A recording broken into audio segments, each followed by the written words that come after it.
তুমি কোনো কথা বলো না, আগে আমি বলে নি, তারপর তুমি বলবে। ওকে ওকে। হ্যাঁ, তাকে বাংলায় বলা হয় সড়ক ক্ষেপণ বিদ্যা, আর ইংরেজিতে বলা হয় ভেন্ট্রিলোকুইজম। এই শিক্ষার মাধ্যমে আমরা কাঠের পুতুলকে কথা বলে থাকি। এবার তুমি তোমার নামটা বলো। তোমাকে বলছি, তুমি তোমার নামটা বলো। আগে তোমারটা হোক।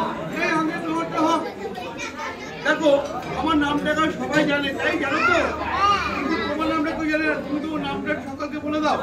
তুমি তোমার নামটা সকলকে বলে দাও। ঠিক আছে, আমার নাম ম্যালিশিয়ান রাজু। এবার তুমি তোমার নামটা বলো। আমার নামটা খুব সুন্দর জানো। আচ্ছা, তোমার নামটা খুব সুন্দর, তোমার নামটা সকলকে বলে দাও। আমার নাম অ্যান্টনি আছে। আচ্ছা, এটাকে বলতে নেই, শুধু বলতে হয় আমার কি হলো। তোকে কি হয়েছে? তোকে কি হয়েছে? আমার কি হয়েছে? আচ্ছা, অ্যালার্জি হয়েছে। আচ্ছা, তোমার নামটা একটু সকল